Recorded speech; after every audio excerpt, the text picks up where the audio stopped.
The following is a Blazer Broadcasting sports presentation.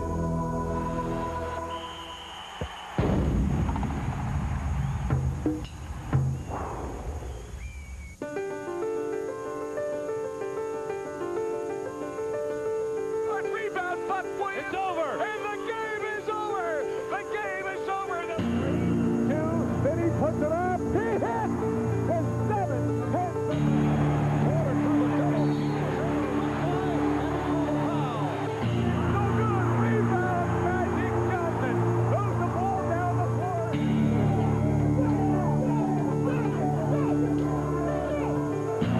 Jordan for 3. Yes!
Right now is the time for the Trailblazers to gather strength from a tumultuous regular season and pull it all together for a good playoff run. Good evening, everybody, wherever you may be. I'm Bill Schimley. Welcome again to our final edition of the Blazer Trail. Now, before this hour is over, we'll look back. We'll preview what's to come. We'll also have a special feature or two on some of your favorite Trailblazers. So sit back, relax, and enjoy with us a journey down the Blazer Trail. Tonight's special presentation of Blazer Trail, the second season, is brought to you by Henry Weinhardt's Private Reserve, the first premium beer of the West. By Power Rents, serving the Northwest. Power Rents. By Smith's Home Furnishings, because nobody cares like Smith's. And by Binion's, for selection, value, and glasses in about an hour. 92-93 season has not been what most folks had in mind since the campaign began back in the month of November. And since we last spoke, the Trailblazers have had many difficulties. But there have also been some high points as well. It seems virtually every game there has been some unexpected adventure. By Clyde. Jerry missed the first, made the second. Clyde late to the board. Wow! Bring me out of my seat, baby! A roaring, soaring tomahawk jam. With an impressive win over Utah on national television, all seemed right with the Blazers. A season-long battle with injuries was beginning to right itself. And at 28-11, the team was poised for a big second half. But the aches resurfaced. Several team members faced accusations of sexual misconduct, even though charges were never filed. Others dealt with personal tragedy, and the roller coaster took off again. Stolen by Williams, out ahead in the fly to West. Oh, and a rump-breaking, backboard-shaking jam. Woo. Suddenly, teams that had never beaten Portland before were coming to the Rose City and going home victors. The team was surprised, disturbed, frustrated as their magic had deserted them. You go through these kind of times, you just can't just give up ship and allow situations to kind of splinter you as a team. You have to stay together and make sure you go out and try to take some of those words out of the locker room and take them out on the floor. The Blazers were saying the right things but couldn't translate it into play on the court and suffered their first losing month since March of 1989. The club record of 22 straight winning months was gone. LA just out-hustled us, just bottom line. When you get out-hustled and you miss layups, you miss easy opportunities, it's going to be a long night. And that's what it was. Just didn't play, you know. We didn't play like we're capable of playing. We didn't play hard enough. You know, they outfought us, outplayed us. An extended trip to the East Coast late in February brought more stormy weather, and the longtime starting lineup of Drexler, Porter, Duckworth, Kersey, and Williams was broken up. Until this season, 90% of the games played in the Adelman era had been started by that quintet and had an impressive 75% winning record. Here's Drexler with the ball, and he's fouled. Oh, Clyde hurt his leg. Oh, boy. Aches and inconsistencies forced change, and the injury bug bit hard in Boston. Clyde had to be helped off with a hamstring pull. Portland didn't exactly roar like a lion in the month of March without its superstar, but managed a winning record despite 11 games on the road. The Blazers returned to battling and scrapping with good results. Jerry on the base left, fadeaway Jay on the way, off the iron, rebound by Rod Strickland, puts it up in the crowd, good! Winning still wasn't easy, but beginning to come more frequently.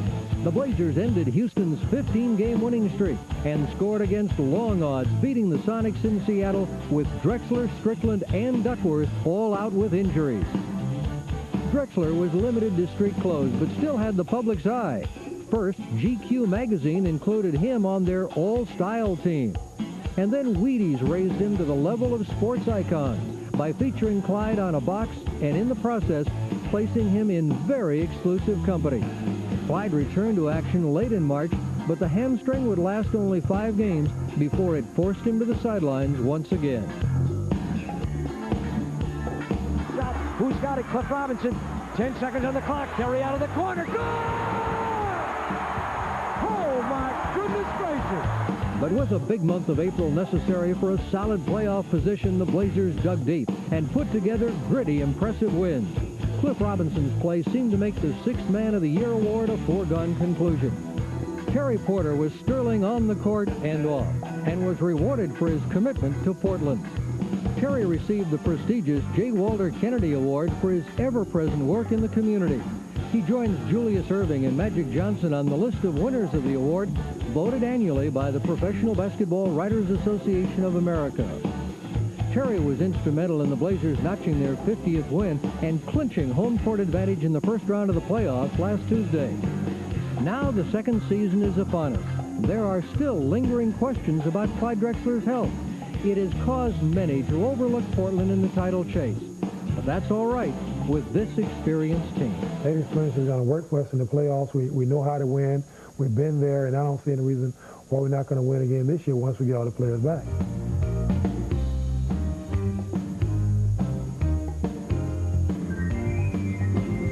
Was held for the first time outside of New York City, and of course it was held at Portland's Memorial Coliseum. This time around, however, it's going to be held right here in Detroit, the Palace of Auburn Hills, the home of the Detroit Pistons. But before the stage is set up in this beautiful facility, there are going to be thousands of hours put in by NBA scouts all over the country as they prepare for the NBA draft. And as far as the Portland Trail Blazers are concerned, they too will log many an hour as they get ready for that same draft. To the average fan, the NBA draft process can at times seem to be a no-brainer. I mean, how difficult can it be to choose Shaquille O'Neal or Alonzo Mourning?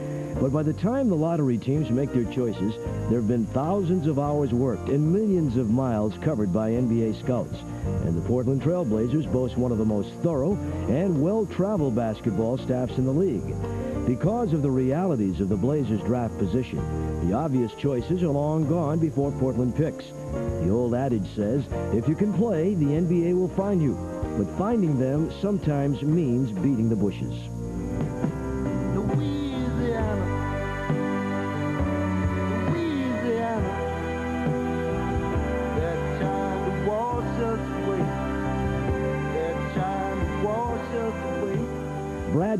Greenberg and his staff crisscross the United States with great regularity and spend endless hours off the NBA beaten trail. They end up in rental cars and hotels in cities such as Baton Rouge, Louisiana. They normally don't stay more than one, at the most 2 nights in a city. There's just one city right after another. That gets very tedious. Waiting in lines to rent a car or check into a hotel, yeah, that gets very tedious. And sometimes I forget which room I'm in because I'm in a different room night to night. You're just staying one night? The one constant in Scouts' ever-changing lives is basketball. Greenberg, Keith Drum, and other Blazer Scouts see scores of college games every year to compile mountains of information on potential pro prospects. What he does best might suit the pros, the up and down, a lot of opportunities to get rebounds, play hard all the time. But it's hard to see him as being as a prime time player because you're going to have to make him, he's going to have to make shots. He has some upside because you don't really know what you're getting with him. You know he's okay, and he maybe in the right setting I mean, if he were playing at LSU, would he be starting instead of Gert Hemming? I don't know, because I don't know if he's as tough. What sounds like fans trading opinions is part of the information gathering that isn't an exact science. Blazer personnel will watch players they're interested in many times before pulling the trigger on draft day. Here we go. Here we go. The players in question this night hail from Jackson State, Mississippi Valley State, and Southern University. Hardly basketball factories and hardly household names. Ooh, that looked like an NBA play, didn't it?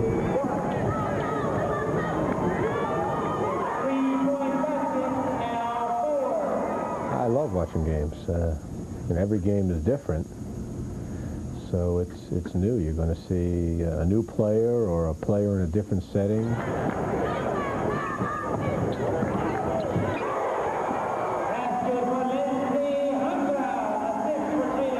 Drum lives in Chapel Hill, North Carolina, and sees over 100 college games a season for Portland. His opinions have a large impact on the team's draft decisions. Oddly enough, because he's based in the East, the one team he doesn't see enough of is the Blazers. I'd like to be able to see our team a little more, just to be around it a little more. But at the same time, it's, I love what I'm doing, and I know it's important, and I'm getting a lot of fun out of it, and I think it's worthwhile. So I'm very happy doing it, and I get to Portland maybe 3 times a year, and it works out fine. You got to keep an eye on him, like, can he cover points? If to watch him at that, I think he can. I'm curious what you think at that. Like, if he's quick enough to guard a real NBA penetrator. You look at all the players, and if you are picking a little bit later, the one thing you do, I think, is you're more open to somebody that might have a little more potential, might not be there right now, but if you can try to project him 2 or 3 years down the road, becoming better than some other guys that are right now maybe ranked a little bit ahead of him, I think you're a little more open to that. You're trying to find that guy who 3 years from now is better than most people think he's ever going to be. Finding the player in the highly competitive world of NBA scouting keeps Greenberg very busy. There's always another report to write while the action's still going on, another plane to catch, and still more work in the air. While the Blazers travel on Blazer One, Greenberg, Drum, and Bucky Buckwalter and Kip Motta depend on a travel agent and commercial airlines. They often miss the big cities, and no one travels more than these fellows. They don't go to a lot of exciting places. They go to some out-of-the-way places. They see I think they go to a lot of small college games. Yeah, it's not real glamorous. It's pretty hard work, actually. Part of that work is continually updating a database that was created within the Blazers organization, a unique system that helps keep track and put in order the reams of information about virtually every basketball prospect in the world. We can rank players in every position according to, a wealth of possibilities, and that's helpful. That's helpful in, making sure that you haven't ignored a player or a specific skill a player has. Also at the Blazers' fingertips is an extensive video library and computer editing system that allows the staff to break down players that they may be interested in by any number of characteristics. scouting has gone high-tech, but there still is no substitute for seeing the players in person. That means doing your homework and long days many miles from home. And I think all of us, when we do get to that game and they're about to play, you know, it's fun to watch basketball. You know, I think we all kid around and say it beats working. All too often in the NBA, we concentrate mainly on a player's athletic ability. But every once in a while, a player will come along that grabs your attention for who he is. Such a person is Joe Wolf of the Portland Trail Blazers. His talent, yes, got him in the league. But he doesn't always lean on his basketball skills in the game of life. Imagine someone 28 years old owning a fast food restaurant. Imagine that person owning an office building on the same block. Now imagine that same person just completing his 6th season as a front court player in the NBA. Well, meet Joe Wolf. More on his business exploits later. As the 13th pick in the 1987 draft, Joe began his NBA odyssey with the Los Angeles Clippers, a far cry from home, back in Kohler, Wisconsin. After 3 years of solid blue-collar play in L.A., Joe spent the 1991 and 92 seasons with the Denver Nuggets, again demonstrating an impressive work ethic instilled back at college at North Carolina under legendary head coach Dean Smith. Joe began this season in Boston, but found his way to Portland in early December as an unrestricted free agent. With Jerome Kersey placed on the injured list, Joe brought the Blazers some added backup insurance at both center and power forward. Dependable, disciplined, and hard-working. That's Joe Wolf, and the Blazers coaching staff is happy to have him on their bench. What I really like about him the most is he's been in the league, and he works probably for anybody we have on the team. And there is no game or no situation. He's one of those guys that I wouldn't hesitate to put him in the game, and I would expect he's going to do a good job because he understands what it takes to play in this league. He also understands what his strengths are and what he can do to make the team better. He's just invaluable. He's just a terrific guy to have as 11th or 12th guy. Blazer fans, appreciative of his effort and smart play, have adopted Joe as something of a local Colts hero. Some of his newfound fame, though, emerged away from the game. While taking part in a recent music recording session for the Blazers' annual playoff rap song, you might say Joe let his hair down all the way. To be honest with you, that's just a fun part. I don't listen to rap. I listen to more of the Pearl Jam type of music, the alternative music, and but as long as it's having fun and you know, not too time-consuming, I like to do it. That was just a great experience because it was with Terry, Reggie, and Tracy, and we had a lot of fun doing it. Back on the court, Joe merely intensified public support with stellar performances in 2 of the season's most meaningful games, helping the Blazers secure home court advantage in the first round of the upcoming playoffs. As for Joe's entrepreneurial instincts, he realized early on that there was more to life than just basketball. Because I had an older brother that went there, had been drafted in the pros in the 4th round, tore up his knee, never played much after that, and he had to rely on his degree. So I was fortunate enough to see that in a person I respected, that basketball kind of fell out of his life and he had to rely on something. So that hit me at an early age. Joe's business empire sits roughly 50 miles north of Milwaukee, Wisconsin, in the city of Sheboygan Falls, population 5,900. The Dairy Queen Joe frequented as a kid is now his. But what kind of boss is he? Well, we don't know because we're running. Joe and his wife Jill do their part at the DQ in the off-season. And when the owner partakes in his own menu, inquiring Blazer fans want to know, "Hey, Joe, what's your favorite dish?" They always called me a plain and simple guy, and my favorite is either a vanilla cone or a twist cone. I don't know if that goes along with my character, but that is just what I like. I've always just liked a plain, simple cone. If I get crazy, I put a cherry dip on it.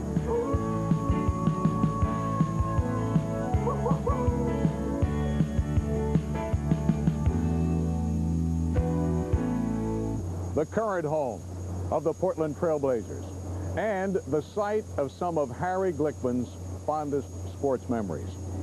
Harry Glickman's memories, not coincidentally, are some of Oregon's greatest sports moments.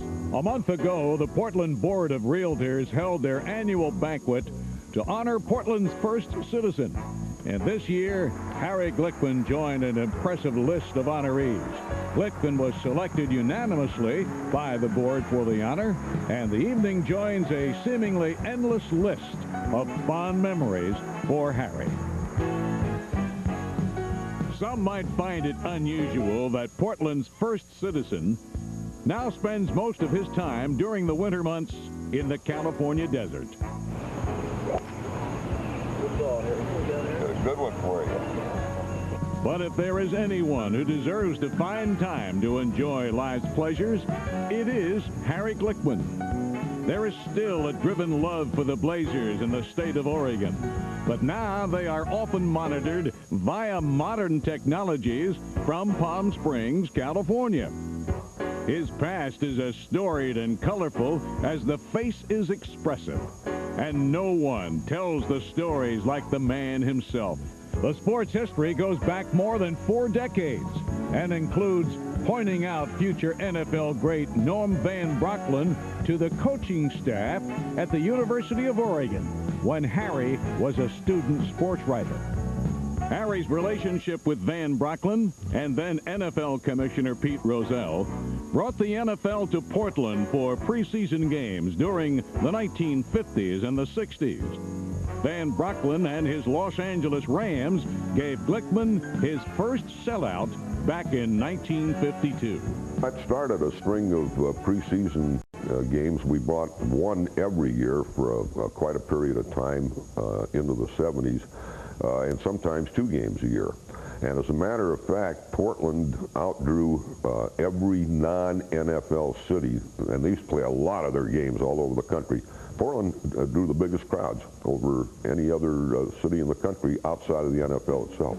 But football wasn't Harry's only concern in the early days. We're very happy to announce today that Oregon Sports Attractions has scheduled its first boxing promotion at Memorial Coliseum. It'll take place on Tuesday night, March 21st. His first work following college was with the sport of boxing, and started his relationship with promoters Tex Solkeld and Jack Hurley.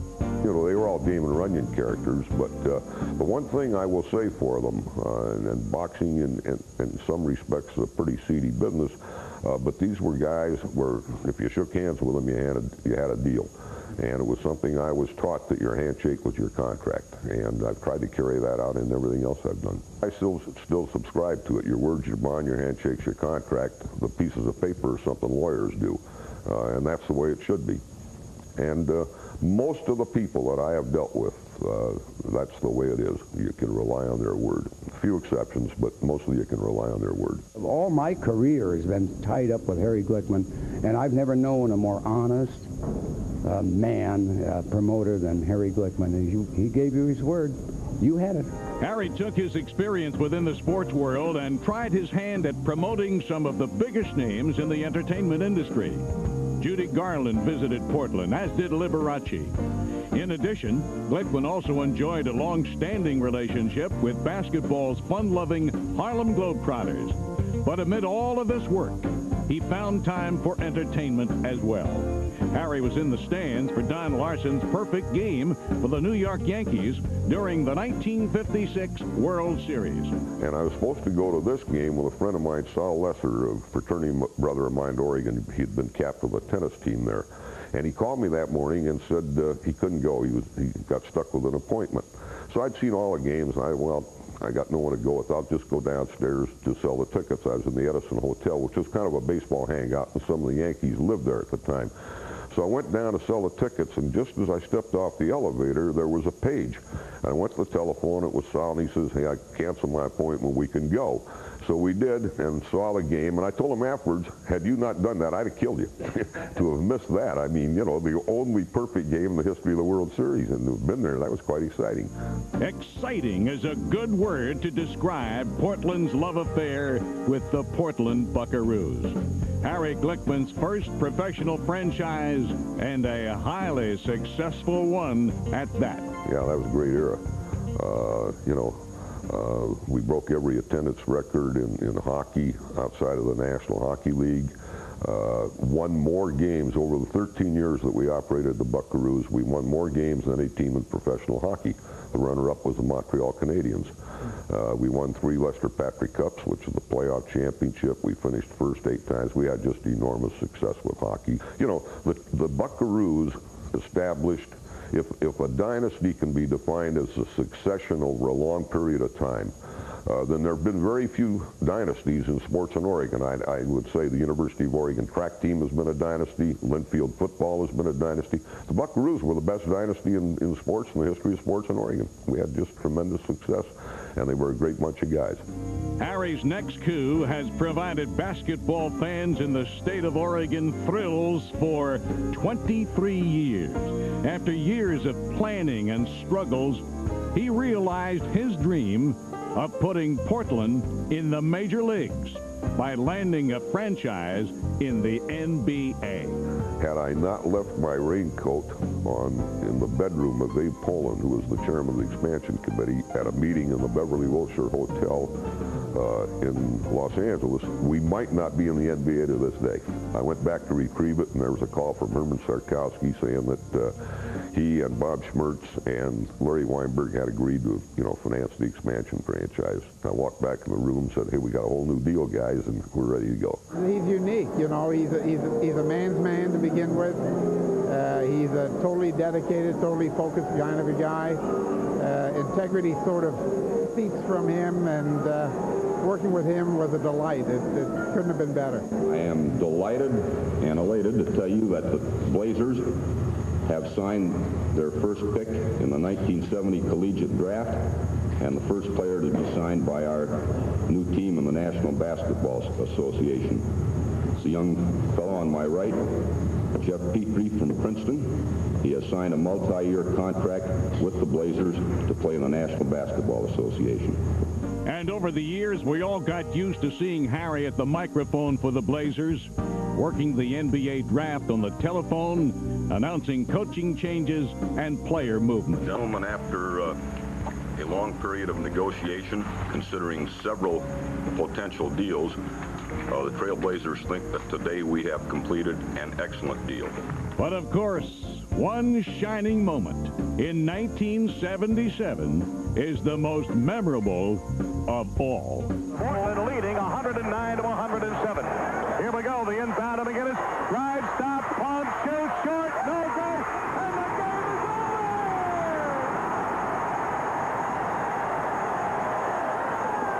The Portland Trailblazers, at about 2 minutes and 18 seconds past the hour of 2 o'clock, have won the World Championship. They are number 1. They were all great, Jimmy, but this is by far the best. By far the best. Just great. Great describes Harry's intensity at Trailblazer games. He himself is a fan, through and through, and believes in giving back to the fans and community that have made the Blazers successful. One of the things I'm really proud of with the Trailblazers, other than our record, and I think that's been pretty darn good, we've been in the playoffs more consecutive times than any team in the league except the Lakers since our going through the throes of expansion. But I'm really proud of the fact that we've done a lot of good things in the community. Our basic program, our scholarship program, and a whole bunch of other things we've done. And I think we owe it to the community. But we've tried to pay our dues. What's left for Harry Glickman? Well, for all he has accomplished, there are still dreams left. I'd like to see another Major League franchise because I think Portland belongs in the Major Leagues of professional sports. I hope if there's one thing I've done, they've vindicated my judgment that we belonged in the Major Leagues of professional sports. But other than that, well, obviously I'd love to win another championship and get another ring. I would like to stay on in some capacity while the new arena is being constructed. I think it's just a fun thing. We've done a lot of things in sports. We've never built a building. And this is a really fascinating project. I mean, I'm not heavily involved, but I'm consulted a little bit. I'm pretty much in tune with what's going on. And I'd like to stay on in some capacity until the new building's open, and then I'd like to see you later. or his 4 seasons in Portland, number 52 is a special person. Buck Williams has gone to war, as they say, many, many times. And each time, when the battle is over, he has come out of it with his head held high.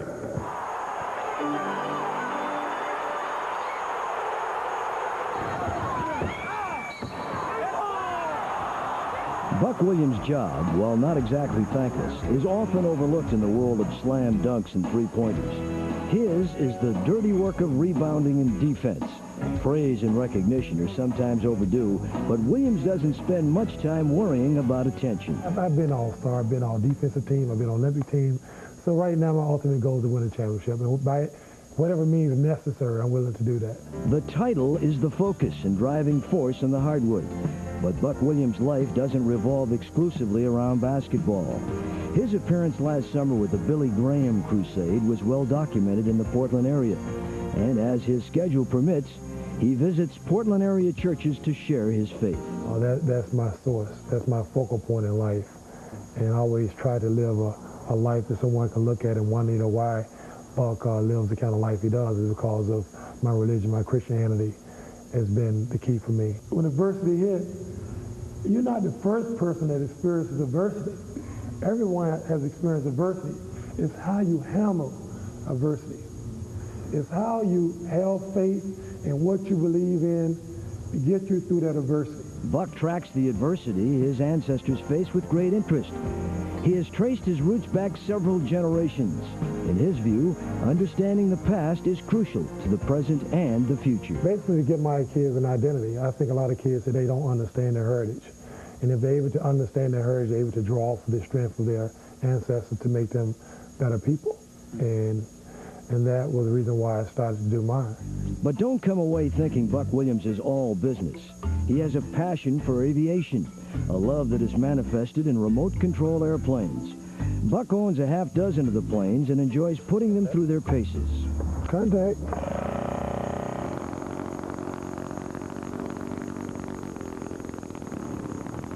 You better watch out. I'm dangerous. All right, here we go, baby. Top Gun. Buck and his friends from Engel Pacific Hobby Company let off steam by taking to the air. To the moon, baby. This is a lot of fun. I mean, some days we lose a game or have a lot of stress. I'll come out to the field, crank the RC up and just go do some loops or do some inverted flights over the field in it. That's a good release for me. And I enjoy it. It's a lot of fun. And most of the people think RCs are for kids. But this is really a grown-up sport. That boy is good still. You got it. While he's good, there are others with more stick time. And Buck is quick to appreciate the delicate skills flying remote planes takes. Oh, jeez. That's phenomenal. This is Buck on takeoff. Phenomenal probably isn't a word often attached to Buck's game. It's muscle, hard work, and determination that have made a difference for him. But some now wonder if the years in the NBA wars are beginning to wear him down.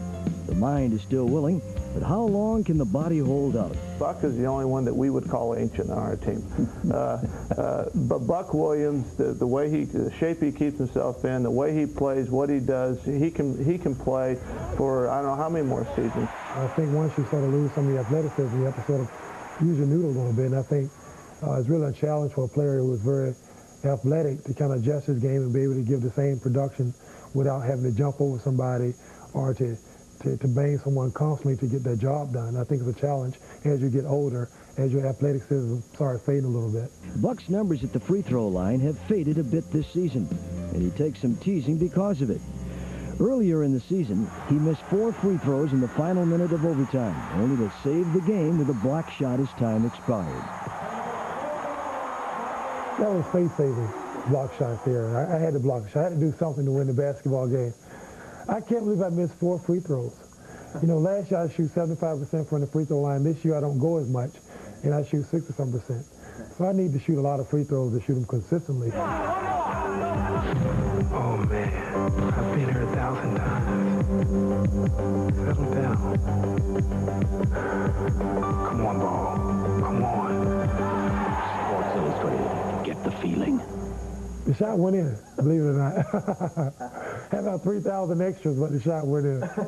Blazer fans hope to see Buck's free throws and planes making clean landings for several more seasons.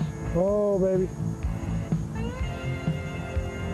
I mean, they'll line it up better than perfect. Be sure to catch Buck and his teammates as they take off in the first round of the NBA playoffs. It's the Blazers and San Antonio Spurs. And you can see all the home games not televised by NBC Sports on Blazer Cable. And all road contests on KGW Television and the Blazers Television Network. Blazers and Spurs are kicking off the second season. Don't miss it. He is predicting rain in the Pacific Northwest. Well, the good old weatherman has been known to be wrong upon occasion.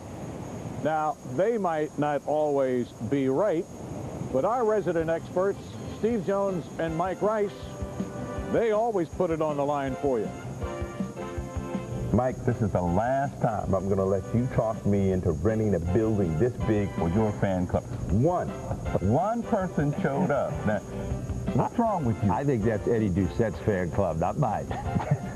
You pass it off. But, you know, we're here to do one thing, and that's to pass out some awards as the NBA does. We've done it in years past.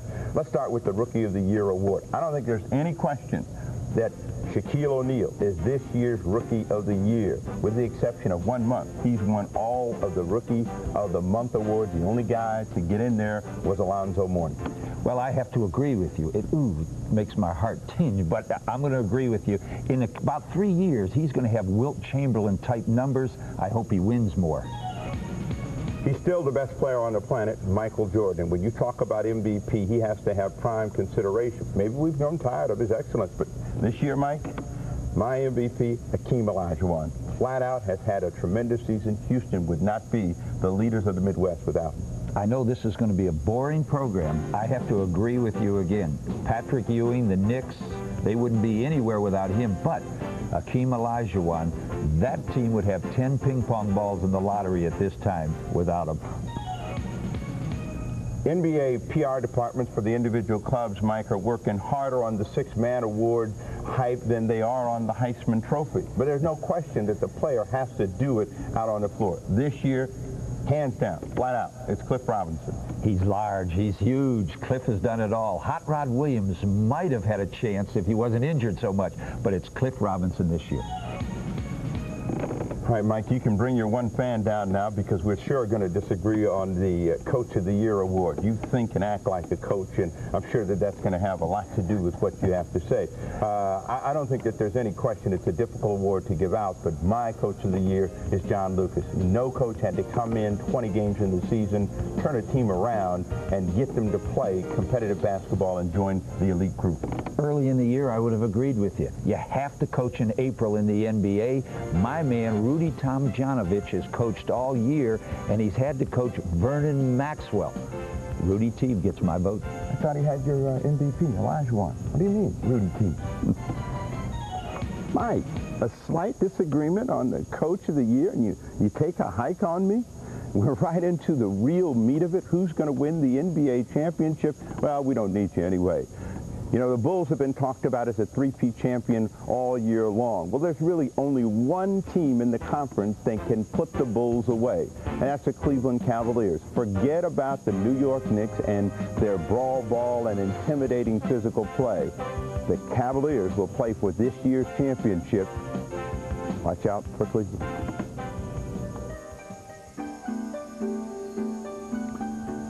Swami is back. Last time you saw Swami, he was on Alcatraz behind bars. Before, general managers, coaches, and players were chasing Swami. Now the FBI is. I must move through my predictions rather quickly. Steve Jones likes the Cavs in the East. He always loved wimps. The Chicago Bulls will find out what Duke found out. Three-peat is near impossible. The cards say the Bullies of Broadway will win the East. The New York Knicks will be in the NBA Finals. Do you think that Swami and Mike Rice are comic book characters? You ever notice how they're never in the same place at the same time? Well, we're here to talk about the West and what's going to happen in the Western Conference and the playoffs and who's eventually going to play for the championship. There's only one team in the West that can put away the Phoenix Suns, and that happens to be the Portland Trail Blazers. All kinds of questions about what if, but no one has said what's wrong with the Phoenix Suns. The Trail Blazers have the experience, they have the hunger, they will play for the championship, and they will eventually play the Cleveland Cavaliers. And Mike Rice's one fan will turn into be a legion of 12,000 right here in Memorial Coliseum as the Trailblazers finally get that championship. Swami's last crystal ball had a crack in it. That's why Swami picked San Antonio Spurs to have a better season record than Portland. Swami ended up in Alcatraz. Let's see if the Portland Trail Blazers will win the NBA championship. Swami sees a lamb. Or, no, it's a hamstring. Swami needs extra help on the question from Ouija. In the Western Finals, it'll be Seattle versus Phoenix. Phoenix will win that series and play the New York Knicks in the NBA championships. 7 of the last 8 winners have had home court advantage in the championship series.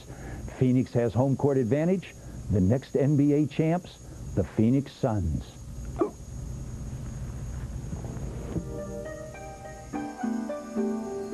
Took some time, but I finally located Mike Rice. He's with head coach Rick Adelman with a recap of this season and a preview of the playoffs. In the Bulls championship series last year, you saw you needed another point guard. During the summer, you went and picked up Rod Strickland, Mario Elie. What would this season have been like if you hadn't made those moves? It's really been disastrous for us with Clyde going down the way he's gone down. Without Rod especially, we would not be winning 50 games. We probably would have been 500 team or below. There's just no way. Rod has stepped in and played. I said all along that with Rod and Terry, they've really stepped their games up when Clyde went down. And Rod has been everything and more that we hoped for. We never expected him to be available last year, but when we had a chance to get him, he just fit perfectly with Terry and Clyde. And when you look back on it now, I don't know what we would have done without him, and Mario's the same way. San Antonio, first-round opponent, David Robinson. What part of their game worries you the most, and where do you think you can attack this team? San Antonio's going to be the first-round opponent. I thought it was going to be Utah. Did you say that? The Swami said it, I think. I was always San Antonio. San Antonio is a scary team. We wanted the home court advantage in the first round, and that's a goal. We wanted to play the first 2 games in Portland, especially if there's a 5th game, have it here. But it doesn't guarantee us a lot because all you have to do is look at San Antonio to realize a very strong team. David Robinson runs the floor. The only player you can compare him to as far as running the floor and activity is Hakeem Olajuwon. So we have our work cut out for us. We have to really contain him. They're a team that can really score a lot of points. I think one of the biggest keys for him is Antoine Carr. If he comes in and can score points, now that makes David Robinson even better. Sean Elliott's another key for him. I mean, they can score a lot of points in that team. So we have to defend them well. We cannot allow them to go inside on us and hurt us around the basket, get us in foul trouble. If that happens, it's going to be a tough series for us. But if we can stay out of foul trouble and defend the people around the basket, I think we have a good chance to win. But that series is going to be a real war, as every other series in the Western Conference. How do you fit Clyde into this practice mode? Do you stay up at nights thinking that he'll be a third, or I'll start Rod? Is this a problem for you? No, I don't think there's any way Clyde Drexler won't start. The people who say that, it just doesn't make any sense. I mean, I just look at the league. If Michael Jordan was out right now, he wanted to come back and play in the playoffs with Chicago, say, I think I'll bring him off the bench. That's not going to happen. Clyde, he's been our main guy. I think it's going to be easy to fit him in. I don't know what we're going to do, especially San Antonio. We could start him at small forward and bring Jerome off the bench and bring Cliff off the bench, which would be a pretty good rotation. We could bring Rod off the bench if we wanted to. I think the key for me is that I've got players in Rod Strickland and Cliff Robinson and right now Jerome Kersey that they don't care if they start or not. They just want to be in there for the, for good solid minutes. They want to contribute, and that's the key. And I think what we have to find out is how are we going to get Clyde back in the lineup. If anything, it may help Clyde when he comes back because he sees with the run we've had here that we have a lot of strength, and he doesn't have to do as much as maybe he did last year. The expectations aren't as high now. Phoenix has taken that role. Can the Blazers win everything this year? Our expectations remain the same. We feel we can beat anybody. We feel we still have a chance to win a championship. And if you don't go into the playoffs feeling that way, you don't have any chance to win at all. So I think our expectations are the same. We know without Clyde it's going to be much more difficult, but this team also knows that we can win and we can beat anybody. We just have to go out and play the way we're capable of. So I think we can win, and again, there's a lot of ifs out there in the next 2 months, I hope. I hope we can answer them.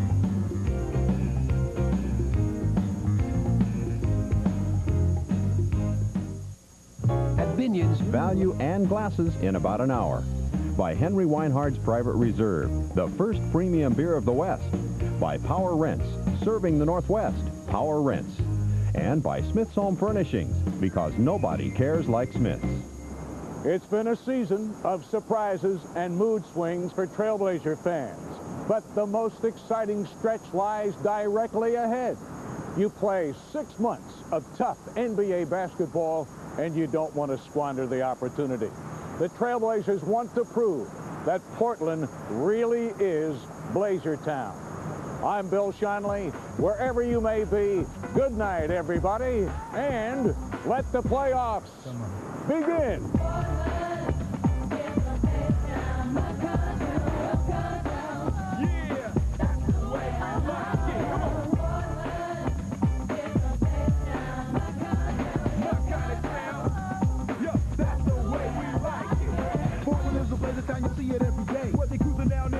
You're riding blind, 150 years ago, the first fans came here. Couldn't get a ticket, time to tough out on the frontier. Riding on the lane, spirits fully sagging. There wasn't a Blazer cable in them dusty covered wagon. Luther Clark Blazer, sure you know the homies had to. They eat the temperatures was kind of lame, that's why they came to.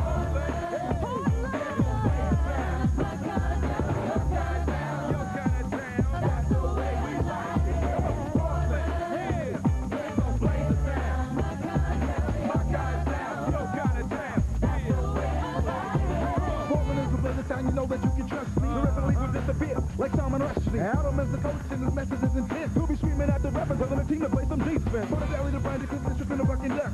Going for the win like your mama playing Mega. Bad break in effect. Carry the